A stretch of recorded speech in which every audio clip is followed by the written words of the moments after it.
we have a mortgage coach script kit that has a lot of what we consider to be the best practices of, what you do to create an MC video. Jeremy, anything else you want to add that you think are just kind of the call-outs, the most important things on this checklist when you create the video? Dude, this is off the hook. This is a killer checklist right here. Once again, I think the most important thing is the energy. And I know that's, in the video analysis section, that's the first thing that's listed there. The only other thing I would say is make sure you have fun with it. Okay, try to have fun if you can. So here's what fun looks like sometimes. I'm not always wearing a suit and tie like I am right now. As a matter of fact, I rarely wear a suit and tie to the office anymore.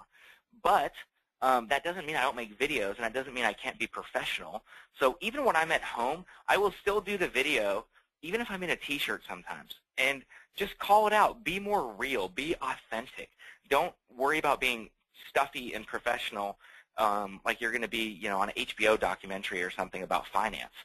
Be real. Connect with that person. I did one last week where I was literally wearing a T-shirt. I was home from the Giants game, and my hair looked terrible, and you know what? I did it anyway. And the first thing I said in the video was, hey, thank you so much for chatting with me today. I'm sorry that I am so casual. I just got back from the Giants game, but I wanted to make sure that you had this tonight.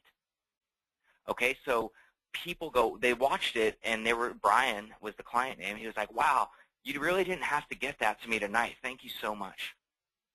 So I would say don't wait. Don't try to make it perfect, all right? Just give your best and be real, and that will go a long way with your clients. Yeah, and I've seen you record these in hotel lobbies. I've seen you record these at the bar. Again, everybody who's Jeremy's client, they know that this guy is working for him, and he will create education and value anywhere and everywhere. And so I can't emphasize enough how important it is. While we have in this, be intentional about your background. Take 15 seconds wherever you're at and make sure your background looks great. If you're recording it in your home and there's a bunch of junk that you can move to the side, take 15 seconds and move it. So when we're talking about being intentional about your background, it doesn't mean, to Jeremy's point, that you're always suited up and you've got this polyandrous background. These videos are designed to say, hey, I care about you, I listen to you, here's some education to help you make an informed decision. I hope this helps. Hey, Josh, you have been on the sidelines for a little bit. Anything you want to pile on or add at this point in the conversation? I think maybe just one thing. I'm always trying to evaluate how long that person's going to be in the home, and sometimes they haven't even thought of that. But our clientele seems to be very transient, meaning that they're moving every 5 to 7 years. And so I'm often bringing up to them, we discussed how many times you've moved in the last 5 to 7 years. We discussed your income trajectory.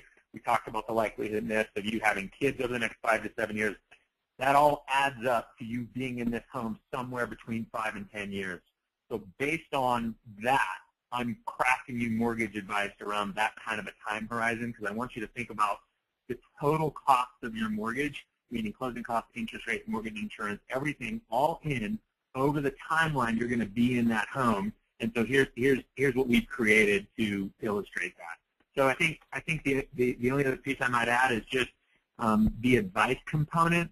That is a real game changer, because you can't do that on a fee worksheet. It is impossible for you to take a fee worksheet and you to say, I've crafted advice based on your time horizon in the home, and here's your cost analysis on a fee worksheet. So I want to get as far away from that as humanly possible, which can only be done by really kind of crafting advice. Yep, that's brilliant, by the way, Josh. No, and it's so easy, you guys. I mean, that it's literally manipulating the short-term analysis part within Mortgage Coach Edge to show savings over 60 months, or savings over 120 months, or savings over 36 months, and it highlights for you what the value is in that advice-based way. It's awesome. Great point, Josh. Great. Yeah, so I want to add 2 more points.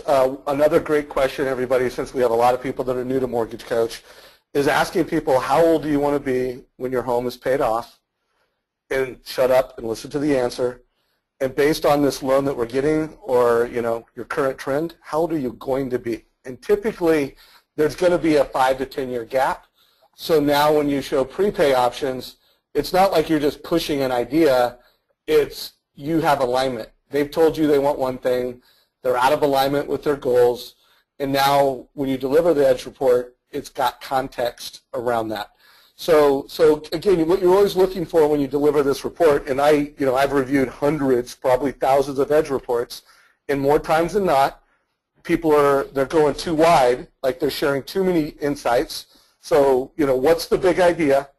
Also, I see so many reports where loan officers are just, showing the difference in monthly payments, and they're not what I call blowing it up. What's that value over 5 years? What's that value over a period of time? So net it out, and then again, keep it brief. The video is not designed to be a 5-minute narrative of every feature and detail of the loan.